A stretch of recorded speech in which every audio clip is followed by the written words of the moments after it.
जय हिंद साथियों। जय हिंद सर। आज यहाँ पे अमित कुमार हैं जो कि बिहार दरोगा में इन्होंने कंप्लीट किया है। अभी ज्वाइनिंग नहीं हुई है, प्रोसेस में है, लेकिन मेरिट आ गई है और हो गया 1 महीना लगभग हो गया, लेकिन ये लेट से पहुँचे हैं।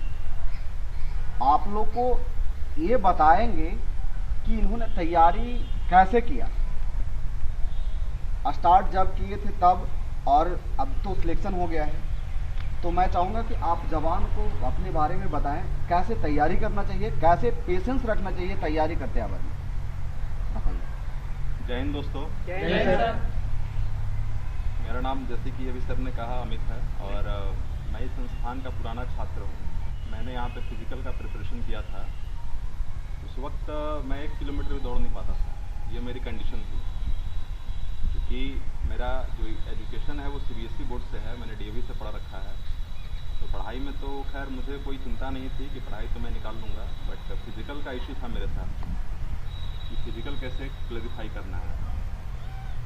बाद में मैं एक बार ऐसे ही ट्रिप पे था, बोध गया था, तो ये संस्थान मुझे दिखा।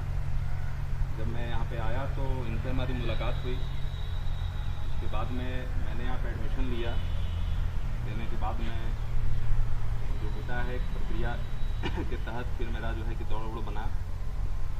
दौड़ बनने के बाद में खैर उस साल तो मेरा नहीं हो पाया था, क्योंकि टाइगर जंप उस समय बैन कर दिया और मैंने उसी चीज़ को सीखा था। और बिहार दरोगा में उसी साल टाइगर जंप को बैन किया गया था। मेरा दौड़ भी क्लियर हो गया था। 6:04 में मैंने दौड़ लगाया था उस वक्त, जो कि मेरा 9 मिनट 10 मिनट लगता था 1600 मीटर। इनफैक्ट मैं कहूँ तो मैं 2 चक्कर नहीं दौड़ पाता था। और मेरे लिए खुशी की बात यही थी कि मैं 1600 मीटर दौड़ गया, वो भी 6:04 में।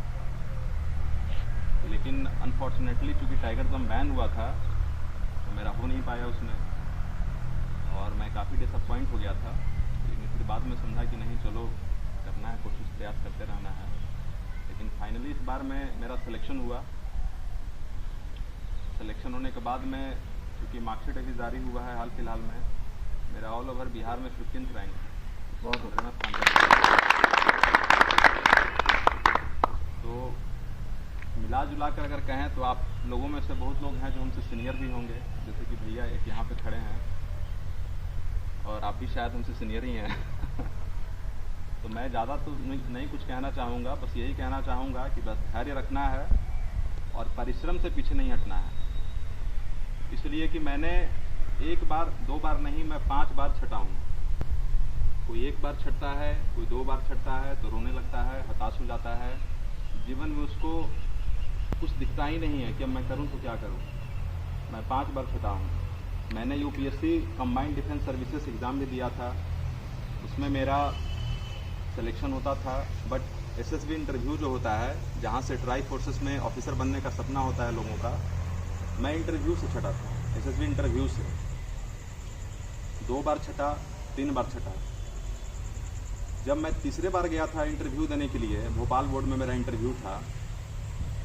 5 दिन का SSB इंटरव्यू चलता है। वहाँ पे 5वें दिन कॉन्फ्रेंस होता है। आपके सामने हाईली रैंक के ऑफिसर्स बैठे होते हैं, कर्नल होते हैं, लेफ्टिनेंट कर्नल होते हैं, ब्रिगेडियर रैंक के भी अधिकारी होते हैं, मेजर होते हैं, कैप्टन होते हैं और कुछ नॉन कमीशन्ड अफसर्स भी होते हैं। उनके सामने एक टॉपिक पे आपको बोलना होता है। तो वहाँ पे मैं बोल नहीं पाया था। मैं बोला वहाँ पे, बट जो मुझे बोलना चाहिए था मैं वहाँ पे वो नहीं बोल पाया था, क्योंकि मैं घबरा गया था देख कर इतने हायर रैंक के ऑफिसर्स को। और अनफॉर्चुनेटली मैं वहाँ से डिस्क्वालीफाई किया। लेकिन एक हमारा साथी था, उसका सिलेक्शन हुआ और प्रेजेंट में अभी इंडियन आर्मी में वो मेजर के रैंक पे पदस्थापित है। मैं वहाँ से छटा, काफ़ी हताश हो गया था। मैं भोपाल रेलवे स्टेशन पर बैठा हुआ था और बैठ करके मेरे आंखों से आंसू बह रहे थे कि अब मेरे सामने कोई रास्ता नहीं था, क्योंकि मैं 25 मेरा एज क्रॉस कर गया था उस समय। और CDS के लिए 25 एज ही होता है।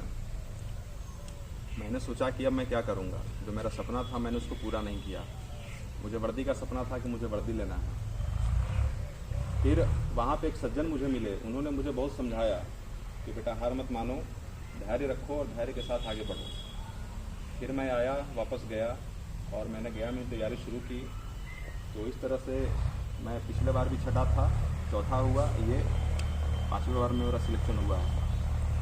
तो मुझे जीवन में एक ही सीख मिला है कि आप धैर्य न कभी खोएं, धैर्य को बना करके रखें और उस प्रभु पे विश्वास रखें। जो आपके इष्ट हैं उन पे भरोसा रखें और जो आपके माता पिता हैं उन पे भरोसा रखें। एक बात याद रखिएगा कि इस दुनिया में आपके सच्चे हितैषी सिर्फ आपके माँ बाप हैं, दूसरा कोई नहीं होता है। जब आप रोएंगे ना तो माँ का आंचल ही आपके आंसुओं को पोंछेगा, दूसरा कोई पूछने वाला नहीं है। चाहे वो चाचा चाची हों, चाहे वो फूआ फूफा हों, चाहे वो कोई हो, सिर्फ दिखावटी होते हैं। जब मैं पिछले बार छठा था तो मेरे रिश्तेदार में बहुत सारे लोग हैं, कोई फ़ोन नहीं किया था, कह रहा था कि अरे वो है ही, वो पढ़ता लिखता नहीं है, छट जाएगा, ये हो जाएगा, वैसे हो जाएगा, लंब हो जाएगा, फंद हो जाएगा।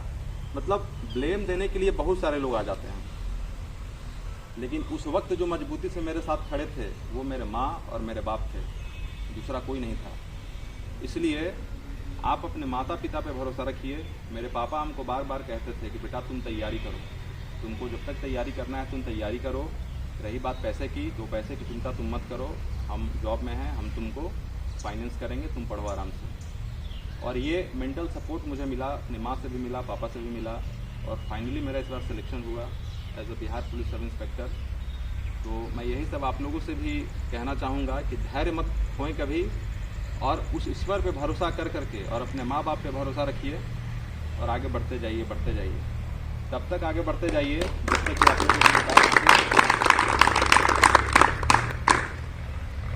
ये ध्यान में रखना है। दूसरी चीज, तैयारी करते आवर में जो हम लोगों का माइंड भटकता है, ये करवा देगा, वो करवा देगा, फलाने से करवा लेंगे, अपनी तैयारी पे फोकस ना करके अदर वर्क पे आप फोकस करते हैं। अपने एनर्जी को एक जगह पे लगाएं। जिस वर्क के लिए अभी सामने जो वर्क है उस पे लगाना है हम लोगों को। यदि हमें बिहार पुलिस में ही ज्वाइन करना है तो उसका जो क्राइटेरिया है वो पूरा ऐसा हम तैयारी कर लें, ऐसा तैयारी कर लें कि भर्ती आए तो उसमें से एक सीट ही हमें लेना है। और जब आप तैयारी करेंगे ना तो आप में विश्वास जगेगी।